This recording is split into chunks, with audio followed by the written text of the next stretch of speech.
नमस्कार साथियों, मैं माधव सूर्यवंशी आज लेकर आया हूँ बहुत ही महत्वपूर्ण वीडियो। बच्चों का मन पढ़ाई में न लगने के कारण और बच्चों का मन पढ़ाई में लगने के 20 आसान उपाय। अगर आप इन उपायों को करते हैं तो अवश्य ही आपका बच्चा का मन पढ़ाई में लगने लगेगा।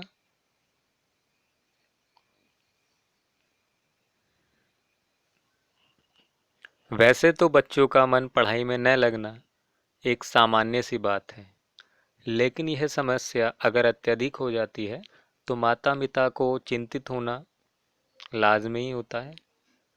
क्योंकि अगर बच्चे ठीक से पढ़ेंगे नहीं तो उनका उज्जवल भविष्य कैसे हो पाएगा। तो उसी चीज़ को देखते हुए माता पिता का चिंतित होना गलत भी नहीं है, क्योंकि पेरेंट्स अगर उनके भविष्य की चिंता न करेंगे तो और कौन करेगा। इसी बात को देखते हुए मैं ये आज वीडियो बना रहा हूँ। और माता पिता इसकी वजह तो नहीं जानना चाहते कि किस प्रकार है, क्या हुआ बच्चे को जो उसका पढ़ाई में मन नहीं लग पा रहा है, क्या कारण है उसका। और उस पर एक प्रेशर डालने लगते हैं, दबाव डालने लगते हैं। और जिस कारण क्या होता है, नतीजा ये निकलता है, बच्चा चिड़चिड़ा होने लगता है और पढ़ाई से वह दूर अपने आप ही होने लगता है। तो चलिए वीडियो को शुरू करते हैं आगे। और सबसे पहले हम जानते हैं कि पढ़ाई में मन ना लगने के बच्चे के कारण कौन से होते हैं।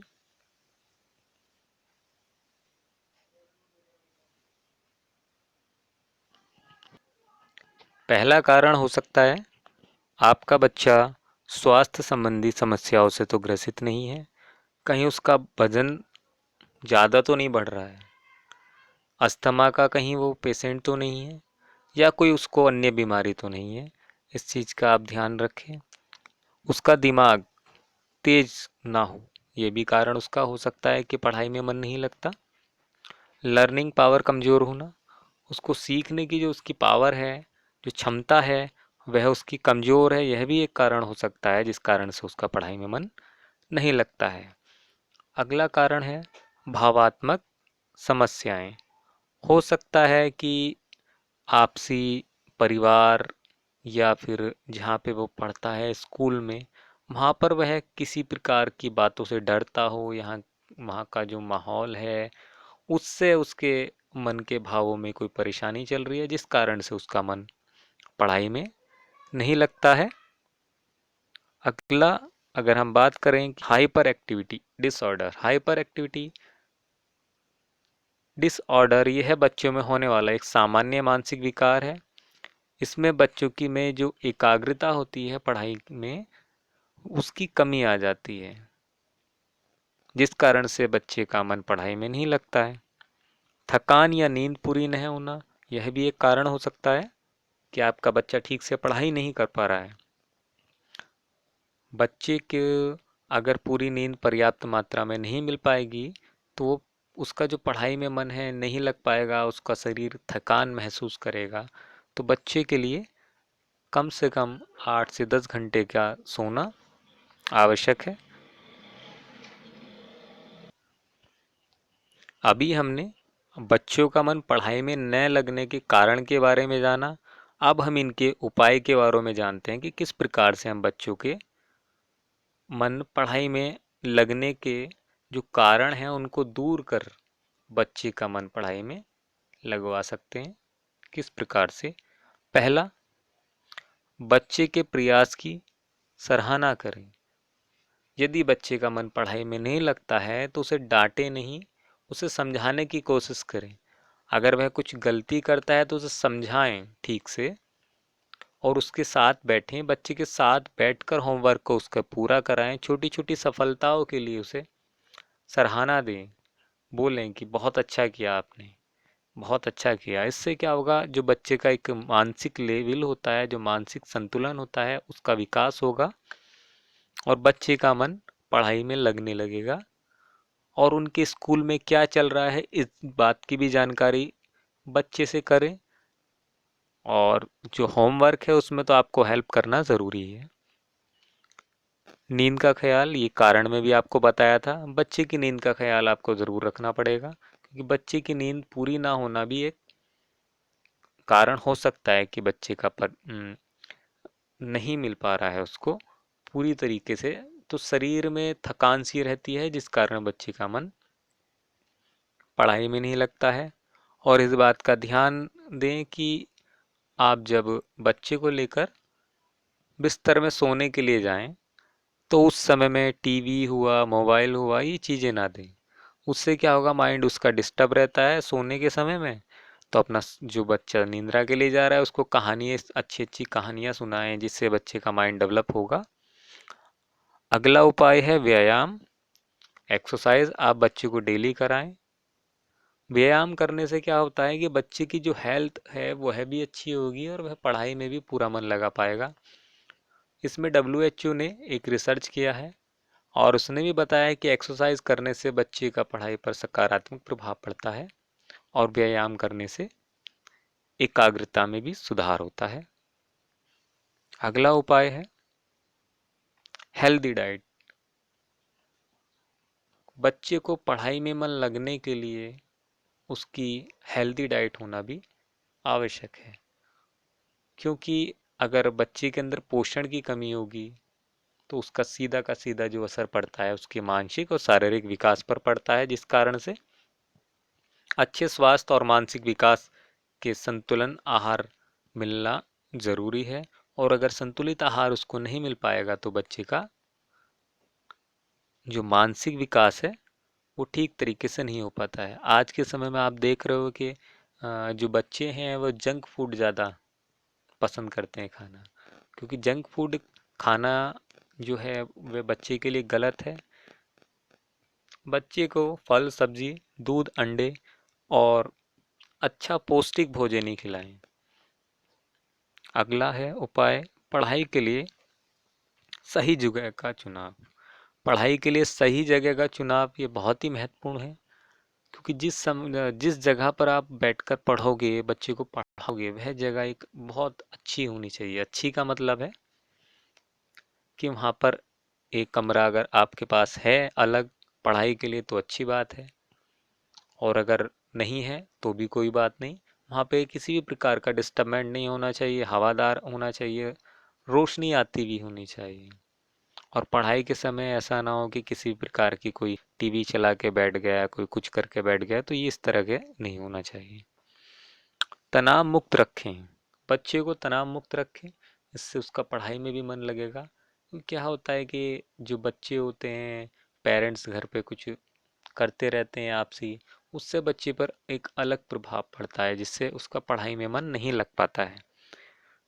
अगला उपाय है मानसिक विकास के लिए खेलना भी आवश्यक है। जिस तरह से हेल्दी डाइट आवश्यक है, व्यायाम आवश्यक है, उसी प्रकार से मानसिक विकास के लिए खेलना भी आवश्यक है।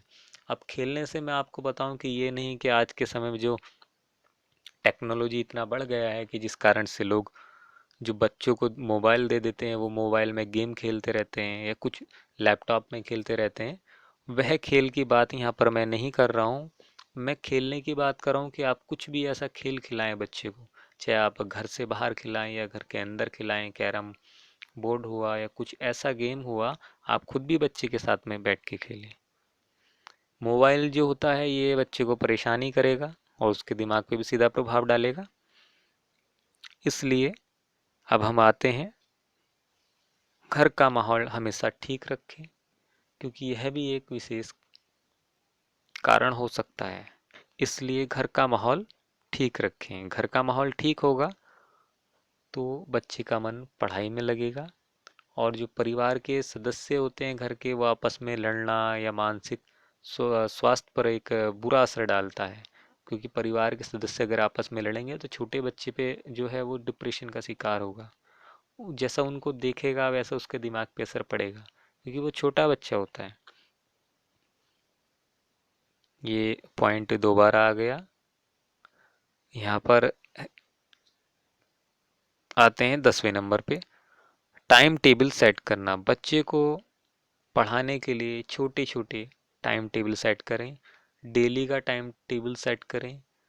क्योंकि आप जिस प्रकार से टाइम टेबल को सेट करेंगे उसी प्रकार से बच्चा पढ़ाई में उसका मन भी लगेगा और छोटे छोटे बच्चे को टास्क दें कि आज आपको इतना पढ़ना है, आज आपको इस तरह से पढ़ना है, और उसकी पढ़ाई में उसका साथ देंगे तो उसको भी अच्छा लगेगा और साथ में वह भी आपके साथ में पढ़ेगा।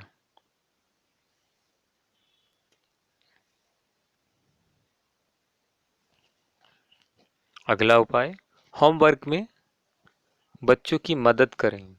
एक रिसर्च में भी यह प्रूव हुआ है कि जिस प्रकार से बच्चों की मदद उनके परिवार वाले जब पढ़ने के लिए करते हैं, पढ़ाई के समय करते हैं, तो उससे बच्चे जल्दी सीख पाते हैं, क्योंकि बच्चे अपने पेरेंट्स से परिचित होते हैं और पेरेंट्स से ही देखकर वो नई चीज़ों को सीखते हैं। तो इसलिए हमेशा होमवर्क में बच्चों की मदद करें। अगला जो उपाय है वह है बच्चे की स्टडी रूम में डिस्ट्रक्शन ना हो। जहाँ पर भी आपका बच्चा पढ़ाई करता है वहाँ पे किसी भी प्रकार का ऐसा डिस्ट्रक्शन ना हो जिससे उसका पढ़ाई में मन ना लगे और पढ़ाई करते समय वह डिस्टर्ब रहे। तो इस बात का विशेष ध्यान रखें कि जिस कमरे में बच्चा पढ़ रहा है, जिस जगह पर बच्चा पढ़ता है, वहाँ पर इधर उधर ध्यान भटकाने वाले चीज़ें ना हो। जिस तरह से टीवी वहाँ पर ना चल पा रहा हो, कोई म्यूजिक सिस्टम ऐसा ना लगा हो, ऐसी जगह पर बच्चे को बैठाकर पढ़ाएं जहाँ पर वह एकाग्र होकर पढ़ाई करे। बच्चे को भावात्मक सपोर्ट दें। अगला है उपाय, बच्चे को कम नंबर आने पर उन्हें डांटने के बजाय उन्हें मोटिवेट करें। उन्हें भावात्मक सहयोग की ज़रूरत होती है उस समय पे, क्योंकि उनका जो आत्मविश्वास जब आप बढ़ा दोगे तो किशोर अवस्था से ही बच्चे के जो इमोशन होते हैं उसको ध्यान रखना बेहद ज़रूरी होता है। क्योंकि कभी कभी हम क्या होता है दूसरे बच्चों से तुलना करने लगते हैं अपने बच्चों की, कि दूसरे का बच्चा 90% मार्क्स लेकर आया, हमारा बच्चा 60% मार्क्स लेकर आया। दूसरे और हमारे बच्चे में जो अंतर है उसी कारण से वो इतना लेके आया है। तो कभी भी अपने बच्चे की बराबरी दूसरे के बच्चों से ना करें। अगला है, कहीं भी बच्चे को स्कूल में परेशानी हो सकती है, इस बात का भी विशेष ध्यान दें। आपके बच्चे को कोई स्कूल में तो परेशान नहीं कर रहा है।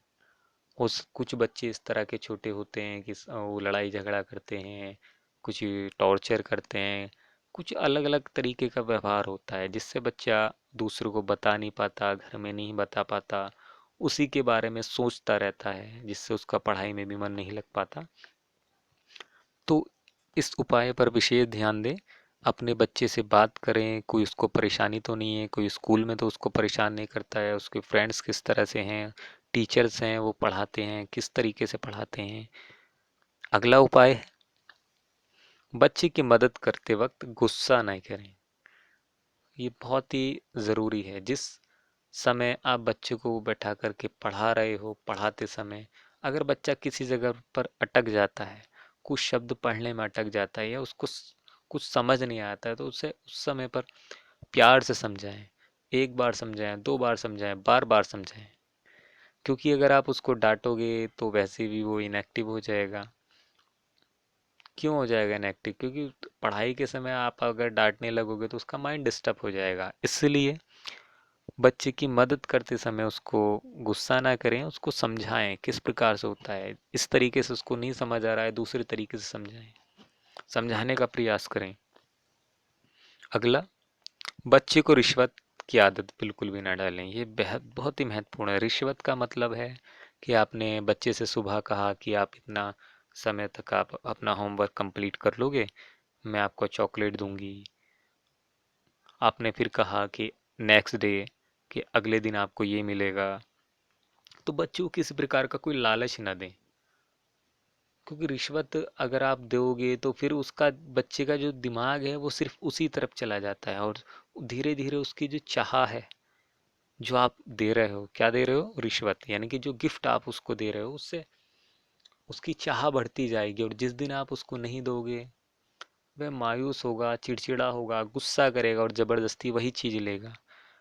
तो उसको पढ़ाई के ऊपर दें और जब पढ़ाने के बाद में उसे सराहना दें, उसको बताएं कि तुमने बहुत अच्छा किया है। क्योंकि एक रिश्वत देने में और गिफ्ट देने में दोनों में अंतर हो जाता है। बच्चे पर विचार थोपने की कोशिश ना करें। बिल्कुल भी सभी जो पेरेंट्स हैं अपने बच्चों को सर्वश्रेष्ठ बनाना चाहते हैं। इसके लिए अभिभावक अपने बच्चों को बात बात पर सुनाने लगते हैं। ऐसा करने से बचें। हर बात पर बच्चे को लेक्चर न दें। बच्चे को डांट फटकार से अपनी बात न मनवाएं। इसके बजाय उसको प्यार से समझाएं, उसको उदाहरण देकर समझाएं, उसे ज़िंदगी का मतलब समझाएं, आगे क्या क्या होने वाला है, किस प्रकार से उसके पढ़ाई फ़ायदा देगी।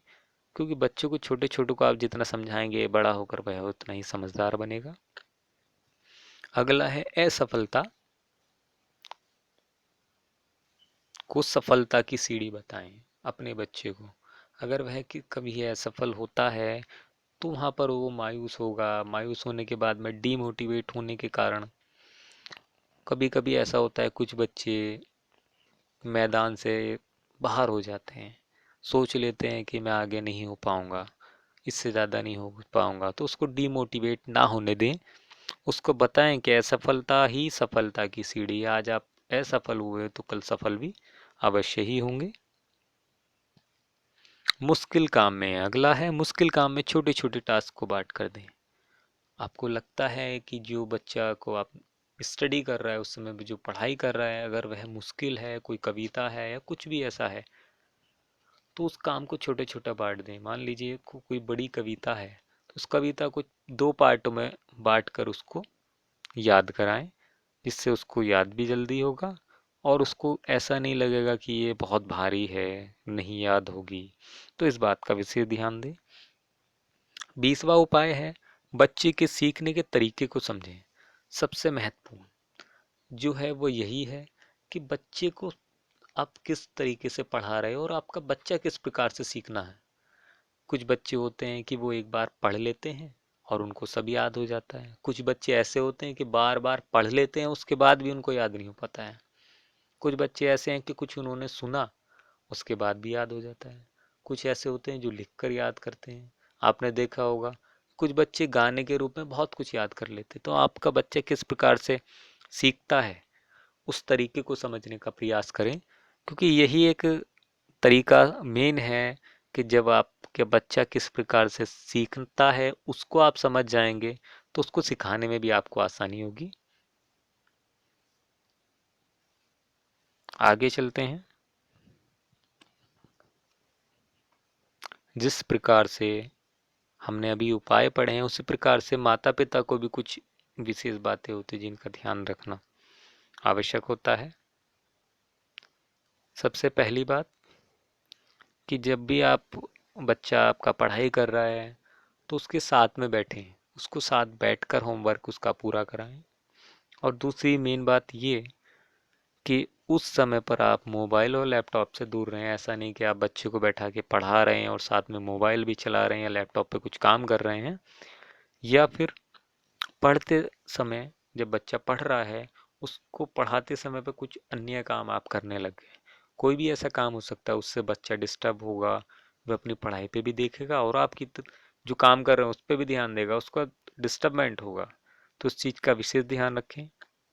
अगली जो विशेष ध्यान रखने योग्य बात है, पढ़ाई के समय जो भी पढ़ाई के आवश्यक सामान होते हैं, पेंसिल है, रबड़ है, स्केल है, और जो बुक्स हैं जो उस समय आपको बच्चे को पढ़ाने के समय में इस्तेमाल होनी है, वह सब उसी जगह पर अपने पास में रखें जहाँ पर आप बच्चे को बैठा के पढ़ा रहे हो। अगली बात यह है कि पढ़ाई के दौरान घर में टीवी, म्यूजिक या फिर अन्य घर के सदस्यों को शांति बनाए रखने के लिए कहें। ऐसा नहीं कि आप बच्चे को जहाँ पर बैठा के पढ़ा रहे हैं और आप टीवी देख रहे हो बैठे हुए और बच्चा पढ़ रहा है, या आप गाने सुन रहे हो बच्चा पढ़ रहा है, या घर में किसी और कमरे में तेज आवाज में टीवी चल रहा है या म्यूजिक हो रहा है, तो बच्चा डिस्टर्ब होगा। और घर के जो अन्य सदस्य हैं उनका भी विशेष ध्यान दें कि वह भी घर में शांति बनाए रखें। कि आप तो बच्चे को पढ़ा रहे हो बैठा के और वहाँ पर घर के अन्य सदस्यों के द्वारा बहुत ऊंची ध्वनि में कुछ बातें चल रही हैं, इस बात का भी विशेष ध्यान रखें। अगली बात का विशेष ध्यान रखने योग्य है कि अच्छे नंबर लाने पर जोर ना दें। बच्चे को अच्छे नंबर लाने पर जोर ना दें और उसे किस बात पे जोर देना है, उन्हें पढ़ने और सीखने के लिए प्रेरित करें। आप नंबर लाने पे जोर दोगे तो वही रटने वाला काम होगा कि रटा और ले आया, रटा और ले आया। और उसको पढ़ने और सीखने के लिए अगर आप प्रेरित करोगे तो नंबर तो अपने आप ही आ जाएंगे। जिस चीज़ को वो सीख जाएगा, जिस चीज़ को वो पढ़ने लगेगा, जिस काम को वो सीख जाएगा, तो एग्ज़ाम में नंबर अपने आप ही आ जाएंगे। तो बच्चे को पढ़ाई के ऊपर फोकस करें, नंबरों के ऊपर फोकस कर नहीं करें। क्योंकि जब उसको पढ़ना लिखना और सीखना आ जाएगा तो नंबर तो खुद ब खुद आने लगेंगे। आपको कहने की ज़रूरत नहीं होगी बच्चे को। और दूसरी बात कि कम नंबर आने पर गुस्सा ना करें। अगर बच्चे के नंबर कम आते हैं तो आप गुस्सा ना करें। आप गुस्सा करेंगे, बच्चा डिमोटिवेट भी होगा, बच्चा चिड़चिड़ा भी होगा। और कभी भी अपने बच्चे की दूसरों से तुलना न करें। ये मैंने आपको थोड़ी देर पहले भी बताया था। क्योंकि आपका बच्चा और दूसरे का बच्चा, दो बच्चे अगर हैं, आपके ही हैं चाहे वे, तो दोनों के बच्चों का जो मानसिक लेवल है वो अलग अलग हो सकता है। हो सकता है आपका एक बच्चा अच्छा हो पढ़ाई में, दूसरा अच्छा ना हो। तो कभी भी अपने बच्चे की दूसरे बच्चे से तुलना ना करें। उसकी कमियां को तलाशें, क्या कारण है जिस प्रकार वह आपका बच्चा आगे नहीं बढ़ पा रहा है, उसको कुछ समझ नहीं आ रहा है, और उसके उपाय पे ध्यान दें, पढ़ाई पर ध्यान दें। तुलना नहीं करें। जितना बच्चा आपका सक्षम है वह है, जितनी उसकी कैपेसिटी है उस प्रकार से वो सक्षम है। अब मैं एक छोटा सा उदाहरण आपको बताऊं। यह एक बैलून है, गुब्बारा। इसमें सिर्फ 5 पौंड ही हवा भर सकते हैं। हम इसमें 5 पौंड ही हवा भर सकते हैं। अगर हम इसमें 10 भरने लगे तो क्या होगा, या 6 ही भरने लगे तो क्या होगा? गुब्बारा ब्लास्ट हो जाएगा और ये फट जाएगा। और अगर ये बड़ा गुब्बारा है 10 पौंड का, इसमें हम हवा भर सकते हैं, तो उसके 5 के बाद 6 भरें, 7 भरें, 8 भरें, 9 भरें, कितना भी भर सकते हैं। इसी प्रकार से जितना आपके बच्चे की कैपेसिटी है, जितना उसका मानसिक लेवल है, उसी प्रकार से वो सीखता है, उसी प्रकार से वो पढ़ता है। आप लेवल को आप बढ़ा सकते हो, नई चीज़ों को सिखाएं। वह बच्चा क्या सीखना चाहता है, किस प्रकार से सीखता है, इन चीज़ों को आप विशेष ध्यान दें।